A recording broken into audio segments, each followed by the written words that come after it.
Diálogo con Ernesto López. Lo que para unos magistrados de la Corte Suprema de Justicia es legal, para otros no lo es. Al menos eso se desprende de uno de los últimos debates de la Corte Plena para mandar a juicio por supuesto enriquecimiento ilícito al expresidente de la Corte Suprema de Justicia, Agustín García Calderón. La noticia hace referencia a un bono que, si no me equivoco, fue cobrado por el entonces presidente de la Corte Suprema en los últimos días antes de finalizar su periodo. Una práctica que, hasta donde yo recuerdo, en ese momento era bastante instalada en la Corte Suprema de Justicia, porque no solamente se trató de este funcionario, sino que de otros también, que cobraban una especie de bono previo a la finalización de su cargo. Sobre la determinación si es ilícito o no, ya las autoridades correspondientes tomarán la decisión. Por lo pronto, la Corte Suprema de Justicia, por mayoría, ha ordenado que se inicie el proceso civil por presunto enriquecimiento ilícito. Creo que vale la pena contextualizar el momento en el que estamos, y dentro de los cuales pues este caso es uno de tantos casos que están en proceso de investigación. Yo creo que el país ha entrado desde hace unos años en una nueva fase, en una etapa en la que la exigencia de la ciudadanía para el rendimiento de cuentas de los servidores públicos ha logrado por fin tener un marco normativo que le permita a la ciudadanía tener esas herramientas. Y ese marco normativo ha sido la ley, ha sido la creación del instituto, el nombramiento de los comisionados, la acción que esta primera generación de comisionados desarrolló y que ha sentado precedentes y que nos ha permitido ir descubriendo algunas prácticas non santas que se realizaban en el pasado. Las instituciones públicas estamos en la obligación de dar la información sin preguntarnos para qué piden la información. En ese sentido, creo que la Corte Suprema de Justicia, por estas discusiones que son públicas también gracias a que la Ley de Acceso a la Información Pública permite conocer los audios de las sesiones de Corte Plena, permite hacer un escrutinio respecto de cuáles pueden ser algunas razones, equivocadas por cierto, que han tenido los señores magistrados para negar el acceso a la información, no al instituto, sino a la ciudadanía que reclama este tipo de información. Mira, para mí realmente leer esas declaraciones del magistrado Florentín Meléndez me parecen inauditas, ¿no? Es decir, quisiera saber si no han sido sacadas de contexto. Es decir, porque muchas veces uno lee una frase, una expresión, o la titularidad te pone, y el contexto es otro. Te pone lo concreto y el contexto es otro. Este argumento ¿Te justamente parece bastante delicado? Es que, ¿sabes qué? Es un argumento de descalificación.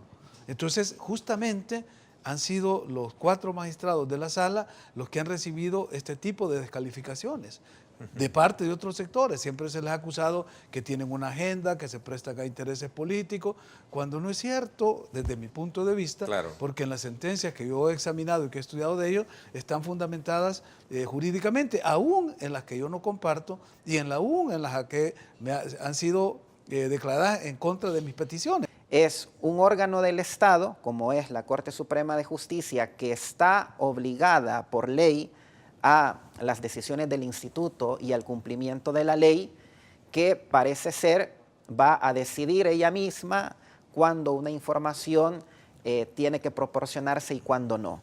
Eso es grave. ¿Por qué? Porque desnaturaliza todo el sistema, toda la arquitectura institucional que viene implementada con la Ley de Acceso a la Información Pública a través de la creación de un órgano garante. Puede abrir las puertas para que cualquier funcionario de Claro, otra institución se aboque a pedir un amparo. Por supuesto. Y como en vista de los antecedentes que pueda generar, lo obtiene. Por supuesto. Entonces tiene un efecto cascada, además. Entonces la gran pregunta es, ¿de qué sirve entonces el instituto o para qué sirve el instituto? Es correcto. Entonces, hay países, por ejemplo, nuestro vecino Guatemala, que tiene una ley de acceso a la información pública, pero no tiene un órgano garante, es decir, no tiene un instituto de acceso a la información. Si tú quieres pedir información pública, tenés que acudir a la vía judicial y ahí vas a tardar 2 años para que te entreguen la información. En cambio, sistemas modernos como el nuestro, cuyas leyes están consideradas entre las mejores a nivel del mundo, precisamente lo son porque crean un organismo garante. Y justamente las decisiones de este organismo garante, cuando favorecen a la ciudadanía, cuando favorecen el acceso a la información pública, se vuelven vinculantes, inapelables y obligatorias para todos los sujetos obligados, es decir, para todas las instituciones del Estado. Eso por un lado, Ernesto. Y por otro, creo que también esta situación originada a través de esta diferencia debe hacernos reflexionar sobre cuál debe ser el rol que nosotros los funcionarios públicos asumimos de cara a la ciudadanía, porque lejos de buscar enfrentamientos o batallas o de legitimarlo directamente como funcionarios, exactamente, entiendo que los filtros de ustedes para la elección son bastante, a pesar de que es el Ejecutivo quien lo elige, la terna es bastante amplia para poder sacar las cogitaciones. Los comisionados del Instituto de Acceso a la Información Pública son propuestos por diferentes sectores de la sociedad civil. Que el presidente de la República elija, eso es un segundo momento, pero va a depender de la calidad o del perfil de propuestas para que finalmente el presidente elija. Es decir, y no puede elegir el presidente fuera de esa terna. Podría pensarse entonces a futuro, y perdona que lo estoy haciendo en voz alta, ¿no? Pensando en voz alta, como dice Alfredo Mena Lagos, que en un futuro, para evitar cualquier tipo de contaminación de esa naturaleza, incluso pueda ser un actor diferente al Ejecutivo quien elija en este caso. Probablemente. ¿verdad? Hay diferentes sistemas de elección de los comisionados. El nuestro es inédito en el mundo porque toma en cuenta la participación ciudadana, porque como te dije son diferentes sectores, desde profesionales, empresariales, sindicatos, universidades y periodistas, quienes proponen los candidatos. Tú vienes del sector, como una propuesta del sector empresarial. Sí, a mí me propuso la Asociación Nacional de la Empresa Privada, en la primera generación de comisionados. Actualmente ya inició la tercera convocatoria, sí, imagínate. Entiendo, hay una... La tercera convocatoria para que las asociaciones empresariales y las universidades propongan candidatos. Es preocupante hasta cierto punto la baja participación que ha tenido estos procesos de convocatoria. En otros países son los colegios de abogados, las barras de abogados, como se les quiera llamar. Pero bueno, a lo que vamos ahora es que sí, el próximo año 5 magistrados de la Corte van a ser electos porque 5 terminan su periodo y dentro de ellos 4 de la Sala de lo Constitucional porque fueron electos en el 2009. Sin menospreciar el trabajo digamos el trabajo sí del resto de salas. De las otras salas. El de la Sala de lo Constitucional por tener poderes de interpretación constitucional. No correcto. soy abogado.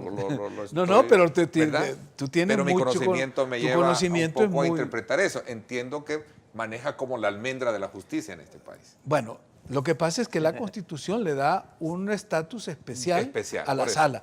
La crea, ¿verdad? Aunque la adscribe a la Y ahí Corte, radica la importancia, ¿no? Ahí radica la importancia elección. Porque es la encargada del control de la constitucionalidad de todos los actos de la vida pública. Entonces, ante ella, porque fíjate que solo maneja 3 recursos. La exhibición personal, el amparo y la inconstitucionalidad de las leyes.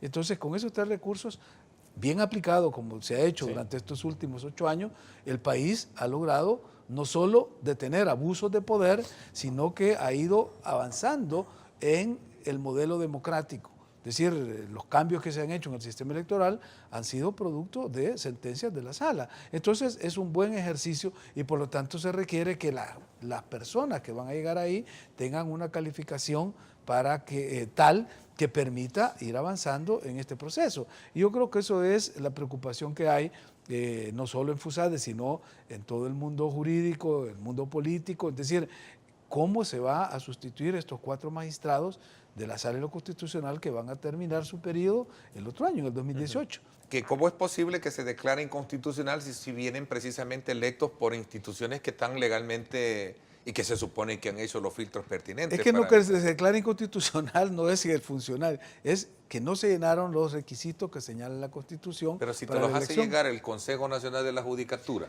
Es que ese es el te primer los hace filtro. llegar el FEDAE, que tienen Pero potestades para proponer. es que ese es el primer filtro. Por eso ves que en lo que dice FUSADE dice filtros. O sea, filtros es como ir llenando Etapas. requisitos. Sí. ¿Verdad? Los últimos es lo que establece la Constitución y que la Asamblea está obligada a hacerlo. Ahora, lo que entiendo yo es que lo que va a proponer FUSADE, y puede ser cualquier otra entidad, es un reglamento para desarrollar ese proceso, porque hoy por hoy en la Asamblea Legislativa se usan criterios. Son 10 minutos, ¿verdad? para poder... No, y imagínate, son criterios subjetivos a veces o elementos tomados del reglamento interno de la Asamblea o algunos requisitos que están en la Constitución, muy formales. Meramente sutiles, superficiales. Y es que al final a lo que se llega es a un acuerdo de reparto De entre reparto los de partidos. cuotas. Y eso es lo que hay que evitar. evitar. Sí. Justamente yo creo que a eso se debe de A apuntar. ver, ojo, cuidado con estarnos, digamos, reabriendo heridas, ¿no? Que es el gran temor, es decir,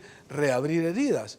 El problema es que no estamos reabriendo heridas, el problema es que las heridas no se cerraron, no se cicatrizaron. Entonces lo que hay que hacer es cerrarlas, pero cerrarlas bien, porque lo que se hizo en 1993 con esa ley de amnistía no fue cerrarlas, fue taparlas, ponerles una curita y no. Fue Entonces, meterlas bajo la alfombra. Por eso es que ahora, con la declaratoria de inconstitucionalidad de la ley de amnistía, se abre toda una serie de procesos como el que estamos viendo en el Mozote o el que han anunciado los jesuitas. Se escondieron bajo la alfombra y ahora fácilmente Y ahora van a levantan salir. la alfombra y ahí lo encuentran. Entonces ahí es donde hay que entrar con pie derecho, de manera correcta, a cerrar esas heridas, cerrar ese ciclo, dejar que estas nuevas generaciones que no tienen nada que ver ni con el conflicto, ni con la etapa de construcción que nos tocó hacer en la época de posconflicto, sean las que diseñen este nuevo país más moderno y más democrático.